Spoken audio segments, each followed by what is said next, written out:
With a combined 21 wins and 20 of them by knockout, we have two big swinging middleweights going at it this weekend.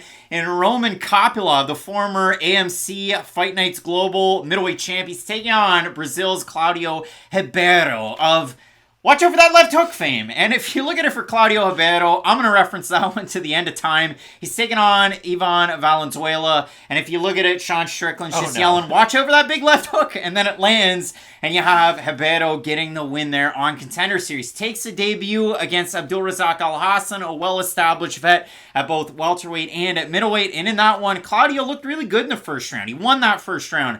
And then in the second, it was just the pressure, the big-time right hand of Abdulrazak Alhassan. 3 big shots, it's over. So for Ribeiro, his last time out, he takes on Joseph Holmes. He goes out there, gets the win in the second round. It is all over, folks. And for Ribeiro, a lot of early finishes. And I know that win over Kellis Albuquerque that he had before he fought on Contender Series, that was a little bit later on in the fight. But if you watch Ribeiro fights, the capoeira, the dancing, he has a boxing background. If you watch him fight, though, it's really strange because for a guy that has really big action kicks and really big looping hooks, the thing that you're going to forget about that doesn't show numbers on a page, if you watch him, he fights a lot like, and I hate to say it, Haley Cowan. He likes to dig underhooks and put his opponent up against the cage, do absolutely nothing with clinch positions until he strikes again. Is Claudio to you, because this is what he is to me, he reminds me a little bit of a Chad Mendes. Everything he does really well makes him tired. And that's what I worry about, because when Claudio is the one who's throwing those big shots, not in the way that they fight at all, but just in the terms of, when Chad would go for a lot of wrestling, what would it do? It would make him tired, and it would hurt his striking as the fight continued. That's why he's so good at bare-knuckle boxing, right? I'm never going to say a bad...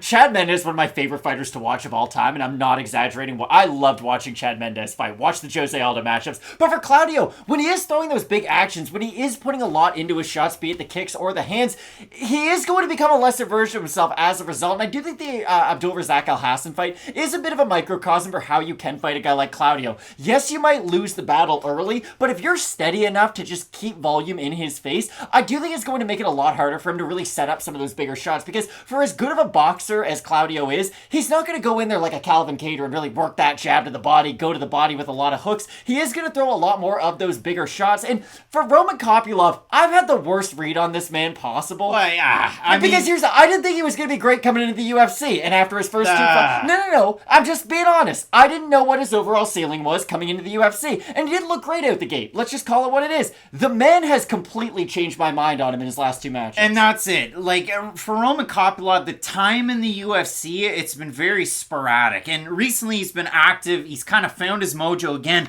Coming into the UFC, I thought Roman Kopylov was going to be all that and a bag of potato chips. And then you look at the 2 losses. He drops Albert Duraev. He puffs up that left eye, as we showed a couple weeks ago. He gets submitted by alleged bad guy, Kyle Robertson. But then his last 2 times out, I mean, he gets the win over Alessio Di Chirico. He retires Manzo. And then his last time out, he beats Puna Soriano and looks amazing in that matchup. So for Kopylov, the basis, it's combat sambo. He was a champ. He was a champ at hand-to-hand combat as well.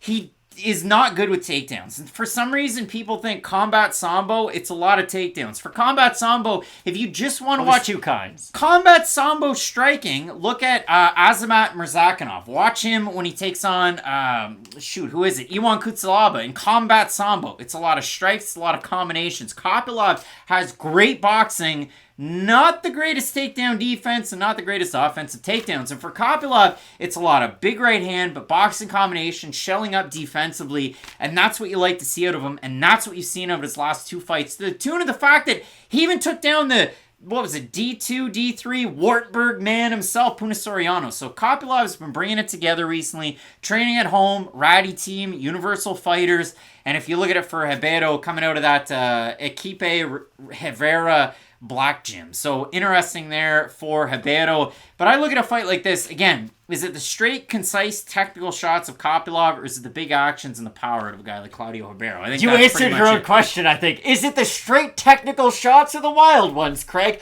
I'm going to go with the straight technical ones almost every single time. All right, well, Kopylov is heavily favored to get the win in this matchup.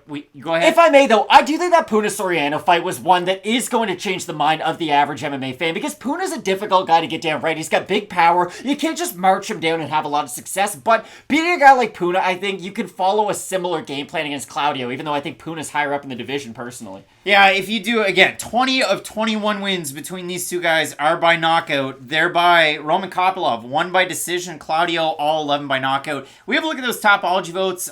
Surprise us there to you. I'm going to say over under 77.5% Kopylov. I think it'll be a big favorite, personally. I think it'll be over. And it is over. 1,055 total votes, 89% Kopylov, 73% by knockout for the 11% that have Ribeiro. What is that? 66% by knockout. That's fair. Taking a guy who's never won a decision, possibly to win by decision, but 66% by knockout.